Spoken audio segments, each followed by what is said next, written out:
welcome to another episode of Sage Cigarettes Presents A Ghost in the Magazine. I'm Stef. I'm Gabe. And I'm Chris. And I am so happy to be here because it's been a long while for me. But this is my movie going with the theme, movies that scared us during childhood. And we decided to go in order from least creepy with Gremlins to most creepy, which will be next time. And that's Gabe's pick. It's funny that you chose what we consider the scariest movie out of the four. Man. So my movie, I chose The Grudge because I've literally only seen it once. As a horror movie buff, I usually will watch movies over and over again if I really enjoy it. I did not enjoy this when I saw it. It gave me the heebie-jeebies because I talk all the time about how The Exorcist scared me. It's not really in the same way. The only thing I remembered from this movie, literally, was that Buffy was in it and this bitch's face, like the scary woman and her hair, and that's all I remember. Max, don't forget about Max. No, I literally didn't even remember that he was in it. The boyfriend, his name's Doug. He's played by Jason Bear. There we go. Hot guy from Roswell, the TV show. He played Max. So anyways, this movie, it's based off of the original Japanese movie called Ju-on, which usually if there is foreign counterpart to an American horror movie, I will watch it because it's usually scarier. And because this movie messed me up, I had zero interest in seeing Ju-on. Have either of you seen it? Mm-mm. No, I have not. No thank yous. And what's funny is that before I rewatched this, I actually watched the remake of The Grudge and didn't even finish it because I was bored. I was watching it at nighttime too, and I was like, going to bed. But rewatching this was a lot. I started watching it at night before bed, and 28 minutes in exactly, I said, I'm not doing this.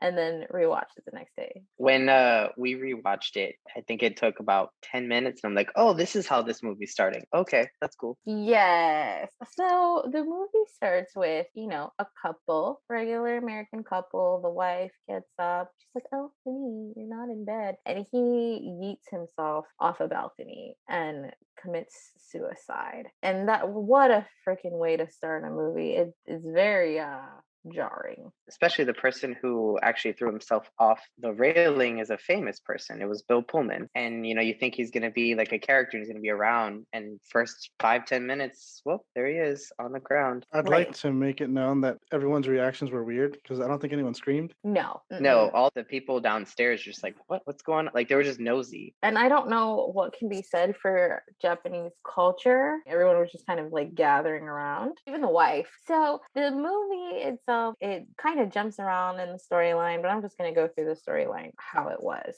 So the scary woman, I can't remember her name, but she was just a regular woman with a baby and an abusive husband, unfortunately, and was a student of this man's. And she became obsessed with him. She kept a little diary. It was a frightening diary. Like, it was an obsession. And she followed them everywhere because the wife had all of these pictures of them and him and this lady's in the background, which is scary. So kind of made it seem like she was like stalkery, but she didn't really dangerously stalk him. She stalked him. Like, let's make that clear. But she wasn't like fatal attraction, killing his rabbit or whatever and having them cook it for supper. I know there are happy mediums to that, but she wasn't really doing any of that stuff. And then the husband found out and killed her and the kid and himself. He was an abusive man. Yeah. That guy, he was horrible. I want to say that the beginning of that attraction that she had with Bill Pullman's character, it was almost innocent because even in her journal, she even says, I'm in love with a guy who most likely doesn't even know that I exist. It's more sad than anything. And in the very beginning of the movie, there's some captioning that shows how this was created. Along the lines of, when someone dies in the grip of a powerful rage, a curse is born. Yeah. So it's kind of sad if you really look at it, but really fucked up real fast. So, like, obviously I'm not a vengeful spirit, so I feel like the laws for vengeful spirits in movies are very blurry because if someone did something terrible and harmful to me, that wouldn't then cause me to go and kill everybody in town or everybody who came into my house. But Well, I was trying to figure it out. I'm like, what? Why is this everyone else's fault? Just because they're moving into your house? It's vacant. Right. It's basically just because that is where she died violently, tragically. Kind of like a poltergeist, I guess. When you have that kind of concentrated energy, creates all that. But here's my thing. She should be stuck in the house, right? My thought is the ghost or the vengeful spirit is stuck in the house until it latches onto a human. And I think that what happened is when the family went into that house saying that they were interested in renting or owning or whatever the hell it is, it latched on to every human that entered that house because it went after the sister too. And it went after the detective. Okay, that is correct. I just don't like it very much. I feel like it's Right. lazy. You got to figure out how to get everybody into the house. That's more creative. You know what I mean? So what happens is now there's this grudge in the house. And so a family moves there. It's not like a, family with children. It's a dude and his wife, and then the dude's sister, and then their mother who is in need of care because she's ill. And slowly but surely, the grudge kills them all. And then it's just the mom. It seems like it's a long time, but it's just in a matter of a couple of days. So the mom is alone. She has a caretaker named Yoko, who is a volunteer, just like Buffy. That's what we're going to call her. And then Yoko does something that really, really bothers me in horror movies. So she's caretaking for this lady, and then she hears some noises in the attic. Rule number 1 of life: you hear noises in the attic, you do not go to investigate. Okay. So she goes. She goes up there. It's not funny. She dies. But I just feel like if you are investigating a noise and you have to climb up inside a closet in an attic, then it's probably not worth it to do so. And especially if you're in someone else's house caring for them and there shouldn't be anyone in the attic, maybe you should just call 911. Just saying. And also, it's not like she went up there with a weapon or any means to defend herself. She just was like, oh, what's that? Oh, let me go up here. What's this? Oh, there's a spirit that wants to kill me, and then change scene. What bothers me so badly is how lineless her face is and how Yeah. squishy her fucking limbs are. It's not Yes. natural, and it Yes. gives me the heebie-jeebies. I literally want to rip my skin off. That scene was super scary to me because if you're looking at it, you can see the grudge there in the background Yes, the before you shadow. actually. So I was paying attention to it, and I was also pretty inebriated. So I screamed. That was a good jump scare. This movie is really good. I always recommend, if you're gonna watch a scary movie, blast it. Make sure it's really loud. Make sure there's bass because you really want to feel it, and that's where you're really gonna get that experience. So this one, 10 out of 10, definitely you're going to want to do that for the jumps. Hear all the small background noises that will give you the goosebumps. You know what scene scared me the most? I think it's Buffy when she goes to open the door at the end. Yes. And she's just like... Literally, her head pops out and just swoops down on her. And it is the most terrifying. And also that noise. I was like, oh, fuck. Bitch, like, I'm not afraid to punch a spirit, okay? If my hand goes right through you, at least I fucking try. Right. Okay. They don't try at all. There is no sense of trying to keep themselves safe. They just stand there and they're just like, what? You know like what deer in headlights. Whenever something happens to someone, I go, oh, they got petrified, like in Harry Potter. Literally, when the spirit swooped in on the old lady, Karen's just like, she got petrified. Ma'am, move your body. They don't really specify how they died either. No. Like, I get the being scared to death kind of thing. Okay, cool. But then Yoko, the way that she dies, her jaw's ripped. Her jaw off. And left the jaw there. I feel like there should be a specific way. Like, she sucks your soul out, or on contact, you're just fucking dead. You know what I mean? Right. Another thing that scared the shit out of me when the realtor was showing them the house and he sees the bathtub full of water. First of all, I'm not rolling my sleeves up for nobody. Okay. I will call a plumber. I just work here. Okay. I don't own this house. I'm not cleaning the house. And then the little ghost boy grabs him, and when he pops out for a second, it literally sounds like baby noises mixed with cat sounds, and it's horrifying. I'm more mad that he didn't give a shit. He's like, oh, fuck, that just happened to me. Yeah. Oh, you'll take the house? Yeah, whatever. Nothing wrong here. Yeah. What upset me the most is when he went into the bathroom and the tub is all the way up with that brown ass water. That's my first sign. It's First of all, caca water. why would you even put your hand in that? Two, do you ever watch any scary movies? Because that's the first rule in any scary movie. Don't do anything stupid. And three, ew. Right, like, aren't you above all worried about getting amoebas? That could be literally homeless shit water. I'm just saying. Also, the guy was like, "Oh yeah, we'll take it," but the water was still there. I would have been like, "Bro, what's up with that water?" Yeah, you're gonna Literally. fix that, right? Is This there is a on you, not plumbing me. problem? Okay, so how Buffy gets wrapped up in all of this is because Yoko don't show up to work. Nobody thinks to call her emergency contact, the police, to see what's good with Yoko. They're just like, this bitch didn't show up to work, and so I'm gonna need you to fill in for her. I want to know what happened to Yoko. So, but also Buffy. The professor guy. Yeah. The professor guy was super sketch when he was Yes. talking to the When he's talking to the detective police, people. Yeah, he made and himself seem like a suspect. right. I was waiting for that ball to drop, but it never did. No, because they believe in ghosts over there. And they're just Mm. like, it was probably the haunted house. And then they were just like, that's fine. We'll figure it out eventually.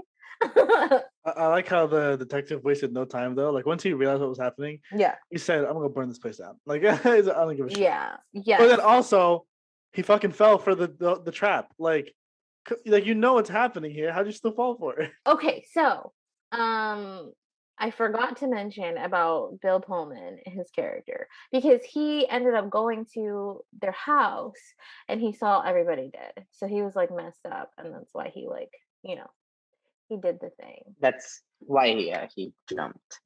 But when he found the girl's body, that was creepy. No, all of it was really it was a lot. Like the way she folded out of the closet, the way that dude's body was just slamming against, I can't. Her like lifeless eyes were just on him. I know curiosity killed the cat, but I want to know how, and I didn't look it up because I don't want to know, but I want to know how they made her look like that. Oh. So, anyways, Karen gets wrapped up in it because she substitutes. While she's there, weird shit happens. Okay, she finds the little boy ghost Toshio in the closet, and he's all weird and looking at her from the stairs. And the ghost cat, because everybody's a ghost in here. It's literally like Murder House. If you die there, you stay there, apparently. So, the old lady is the last of that family to die because the spirit comes out of the wall, shakes Karen to her core, so she's just like stuck to the wall, and the old lady dies. So Karen obviously needs to get to the bottom of this, and she does all this research, and like a stupid bitch, she leaves all her research everywhere, like a trail of breadcrumbs for her hot boyfriend to find. And like he goes after her. So the cop is trying to burn the house down, and they come in there. Well, he dies. And then the boyfriend comes in there, and then this bitch starts clunking down the stairs. And let me tell you, that is the scariest thing. I know she's coming down the stairs, but I'm still scarred for life from The Exorcist. And so when you hear her thunk, thunk, and her bones are popping and she's dragging herself, I can't. But here's my question on that. Why didn't she kick her in the forehead when she was going to kill her man? Maybe she was. She didn't even try to fight at all. She didn't try to fight at all. You have feet, Karen. And the ghost was like looking at her like, "I'm on your man." Right. Like what you gonna like crawling, like crawling up his legs, like Yeah. Yes. She said, ah. Real hot girl shit. I'm sorry, real dead girl shit. I'm sorry, Meg. Also, that one part with the video when they were going after the sister. Oh yeah. When the Grudge or we should name her. All of them. Her name is Kayoko or something like that. Kayako. Well, when she was going after the sister, she went after her at her job, and they were doing like this video surveillance. And so what does she do? She gets the scrawniest security guard that she could find to come to her aid. This bitch is like an Amazon. She is tall as fuck, and she still had She this got scrawny little heels. boy. Step on her. Yeah. And so he goes and he checks and nothing's there. So he leaves, he's headed back to where I guess their station is. And all of a sudden she's watching the video and it shifts a little, the light changes, and then in the darkness you see it kind of like emerge into like this little whirlwind of darkness. And then she just kind of pops up and it's like, oh, there she is. And then she's walking like really the Ring status kind of thing, walking Yes. towards the TV thing. And then she runs and leaves. But then when the detective does the research, luckily enough, it was the first video that he put in. He's watching it and he sees the whole thing through. Kudos to him, because I would have hauled ass when I first saw the bitch appear, because that's Yeah, not she real. That melted doesn't out of the happen. shadows. I would have been like, nope, Yes. nope, nope, nope, nope. Yep. I quit Not on the today. spot. Not today. Not today, Satan. Mhm. No, but I thought that was interesting, an interesting touch, which I appreciated, because a lot of times, in that scenario, if he was playing it back, he wouldn't be able to see anything. So I thought that was very Yes. substantial that they Yeah. let him see it. Right. He And was that's like, also proof to the world. Why didn't they tell everybody? All right. The Go ahead, ending Chris. of the movie, Mm-hmm. I kind of wish that they did a little bit more with the ending, because it Agreed. just kind of, all right, so it was on fire, blah blah blah, and then that's it. So what happened? You know, like there wasn't a pretty sure part there's to a it that says sequel. that there is, but the movie didn't imply that there was gonna be a sequel. You know, like it wasn't like, oh, she's back again, or another family Oh, you moved mean they in, didn't or set it something. up for a sequel? No, they did didn't. say So they did. I mean, I kind of thought so, only because the freaking when the cops were talking, they said like, oh, she survived, like, but we managed to save the house. So I when didn't didn't even. catch I that was ready part. for the movie to be over. I yeah, didn't yeah, even- he said, oh, like we saved the house. So when he said that, I'm like, oh fuck, well they saved the spirit too because the house is still up. It's got to be because you have to like destroy the shit. Yeah, But yeah. why? Why didn't they get rid of the damn house? They want more people to die? Well, That's apparently fires. Well, they probably didn't. No, they probably didn't know. They probably just.